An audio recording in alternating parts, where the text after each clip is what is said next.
Good morning, everyone. I wanted to announce this morning a legal opinion that I believe will have wide impact on the governance of the City of San Diego, the people of San Diego, and the employees of the city government of San Diego. In the impasse procedure, the core principle is that there be an independent fact-finding group in case there is a failure to reach agreement during the course of negotiations. It is our proposal that that independent fact-finding group be the San Diego City Council. Now, once the council makes advisory suggestions, each side has a duty to consider them in good faith. That is, the labor union side and the mayor's office. However, if after giving full and complete good faith consideration, the mayor makes a judgment to not accept or accept in part but not in whole advisory recommendations, the mayor then is free to impose the last clear and final offer of the City of San Diego. One of the advantages of this is that before the fact-finding process begins, the council would be precluded from any and all contacts regarding terms and conditions under consideration in the negotiations with both the mayor and with the various employee organizations. And I think a lot of people over the years have been concerned that we have not had integrity, and I don't mean dishonesty, but I mean integrity in the sense of structure, reliability, and process in our negotiations because there's been so much backdooring through individual council offices. This would cut all of that off.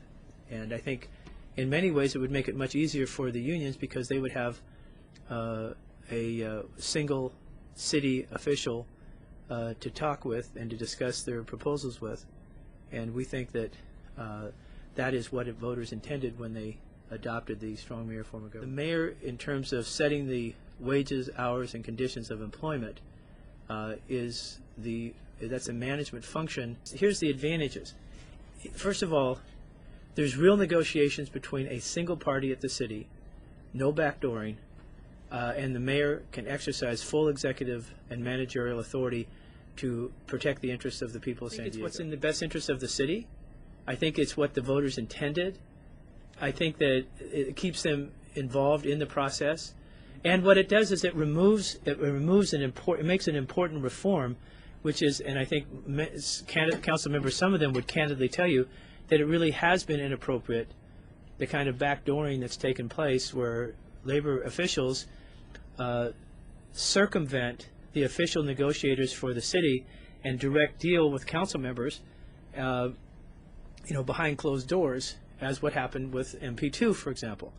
And I think that what this does is it achieves an important reform that allows for the council members to continue to be involved, but at a level, at a time, and in a way that is appropriate to the advancement of the public interest with regard to collective bargaining. This way, instead of having the collective bargaining spread out amongst 8 council members, the mayor's office, this brings it all back to the mayor, and the council gets involved if and only if the mayor and the unions are unable to reconcile their differences. I think that you'll see that it will make the system run a lot smoother.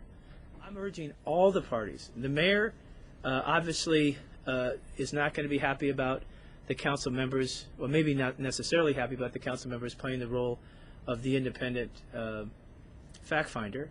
I think the unions will find, at first reaction will be, well, we're giving up something, but they're giving up something they shouldn't have had. They're not giving up anything because they're not entitled to backdoor the process. What it does is it says, look, council members, there's a very important way for you to participate. It's a way for you to participate with integrity and with high ethics and in writing, and there's a process. And it can be a very significant and important role that you play. Mayor, you have the duty and the responsibility, but now you have the power to meet those responsibilities because you are the person who represents the city in the collective bargaining process.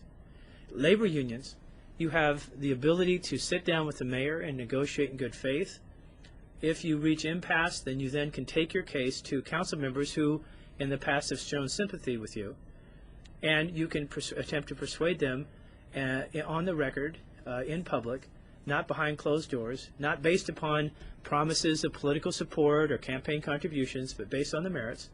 And I think the public's interest is well served. And I think that's the ultimate vantage point that we need to look at this, is what best advances the interests of the people of San Diego as a whole and the workforce of the city of San Diego. So as I said, this is something that needs to be discussed in the meet and confer process. It's all out there now. It's going to the labor unions, and I'm being told it's time to go. Thank you.